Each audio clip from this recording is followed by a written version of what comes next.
ये भाषा जो बोल रहे हैं कि बिहार किसी के बाप का नहीं है। तकलीफ तो इसी बात की है कि कुछ लोग और कुछ दल इस बात को समझते हैं कि शायद उन्हीं के ही घर का ये बिहार है।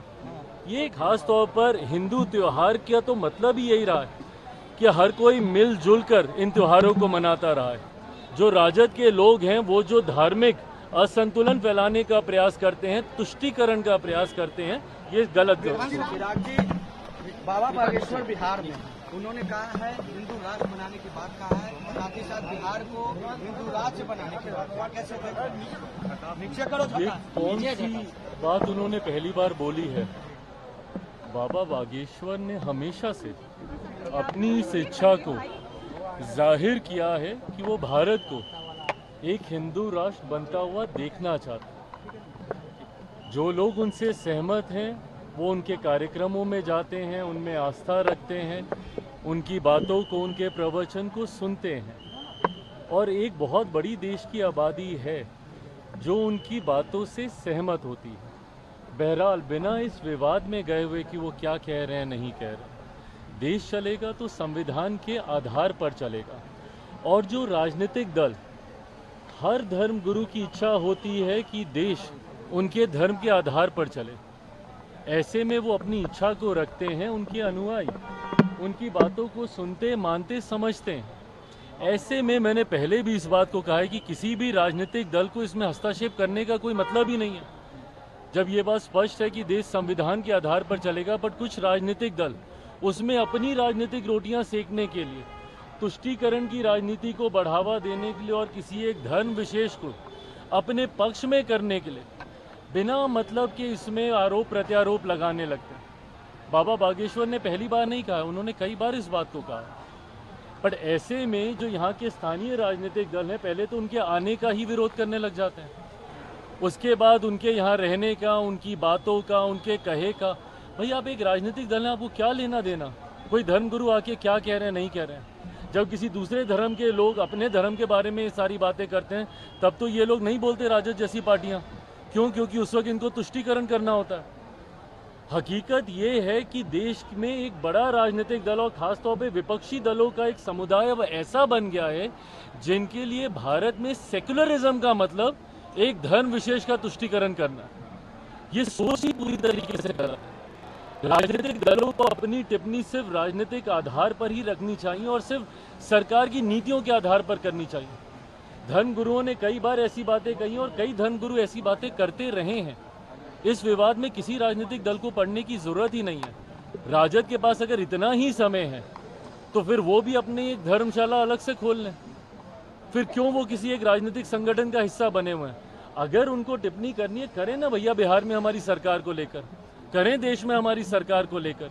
पर इस तरीके की बातें कर कर राज्य में सिर्फ धार्मिक असंतुलन बनाने का प्रयास जो राजद के द्वारा किया जाता है वो कतई उचित नहीं है। भाजपा के विधायक हम बोल देते हैं, भाजपा के विधायक हम कहीं नहीं भाग रहे हैं, एक एक करके। भाजपा के विधायक, बीजेपी के विधायक हरिभूषण ठाकुर बचौल, उन्होंने मुस्लिम समाज को लेकर हिदायत दी है कि फ्राइडे को होली पड़ रही है तो वो घर में ही रहे और घर में रहकर ही अपनी नमाज अदा करें। लेकिन तेजस्वी यादव ने कहा किसी की बाप की बिहार नहीं।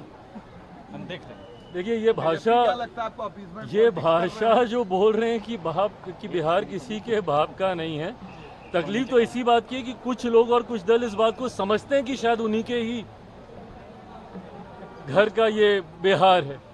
ये गलत है ये सारी बातें। देखिए हर धर्म को और खास तौर पर हिंदू त्योहार का तो मतलब ही यही रहा है कि हर कोई मिलजुल कर इन त्योहारों को मनाता रहा है।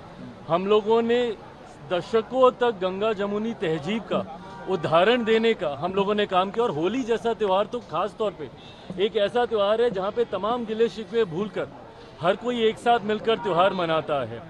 ऐसे में जो भाजपा के विधायक भी कह रहे हैं उसके पीछे की सोच भी यही है कि हर कोई मिलजुल कर मनाए। किसी को तकलीफ है तो भाई अपना आगे पीछे सोचे, बट उसमें पुनः उसका इंटरप्रिटेशन गलत तरीके से निकाल कर जो राजद के लोग हैं वो जो धार्मिक असंतुलन फैलाने का प्रयास करते हैं, तुष्टीकरण का प्रयास करते हैं, ये गलत है। विधानसभा चुनाव नजदीक है और ऐसे में कांग्रेस जो है वो पद यात्रा निकालने वाली है, पलायन रोको पद यात्रा। अच्छा बताइए, पलायन रोको पद यात्रा, पलायन शुरू किसके समय में हुआ था? पलायन की जननी कौन सा राजनीतिक दल रहा है? 90 का वो दशक ही रहा है ना, जिसको जंगल राज के तौर पे जाना जाता था।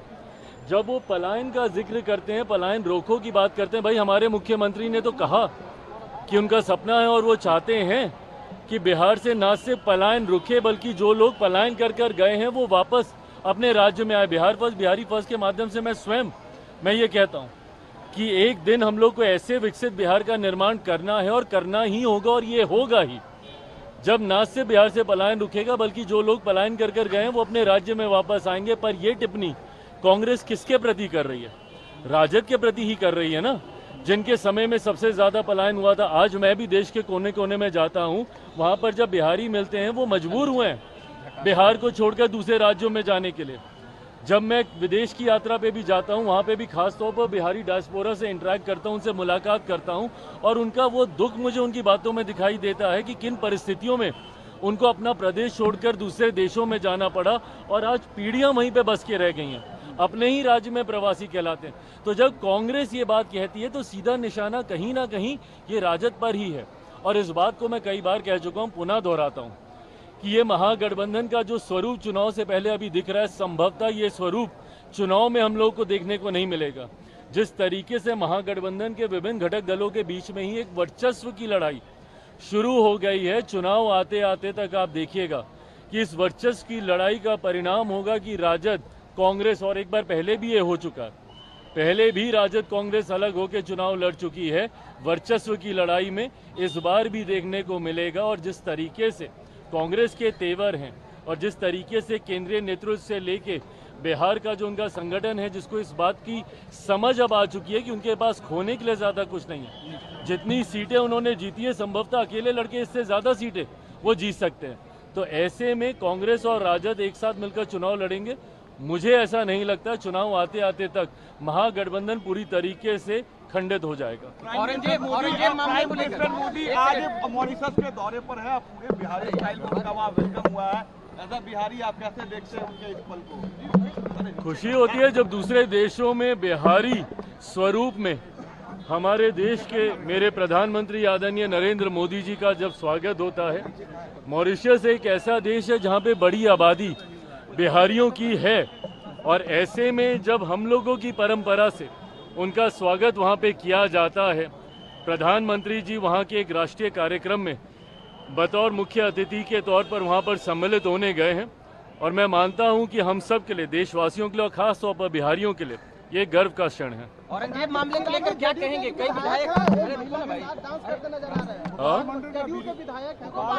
अरे प्रभु, ये इनका होता रहता, कोई नहीं को बात। लेकर सवाल है कि औरंगजेब को जो भी समर्थन करेंगे उन्हें पाकिस्तान भेज दिया जाएगा, उत्तर प्रदेश में योगी सरकार के यहाँ भेज दे। अबू आजमी वाले बयान के बाद बिहार में भी विधानसभा में एक तकलीफ इस बात की है कि जब आप हिंदू शासकों की तुलना और उनकी तुलना में कुछ ऐसे मुगल शासकों का नाम लेने लगते हैं जिनका एक अपना क्रूर इतिहास रहा है, उनका अपने ही परिवारजनों के साथ उनकी क्या भूमिका रही, देश में शासन करते वक्त देशवासियों के साथ उनकी क्या भूमिका रही, ये इतिहास में दर्ज है, ये कोई नई बात नहीं है।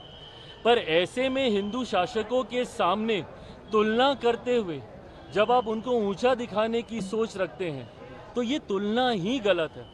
हर किसी का शासनकाल एक अलग परिप्रेक्ष्य में रहा है, सही गलत डिबेटेबल हो सकता है, पर जब आप हिंदू शासकों से उनकी तुलना करके उनको बेहतर बताने का जब आप प्रयास करते हैं और पुनः तुष्टीकरण की राजनीति की सोच के साथ एक धर्म विशेष को आप खुश करने का प्रयास करते हैं, इसके मैं विरोध में हूँ। हमसे जुड़े रहने के लिए हमारे YouTube चैनल को सब्सक्राइब करें और नई वीडियो की नोटिफिकेशन के लिए बेल आइकॉन को दबाएं।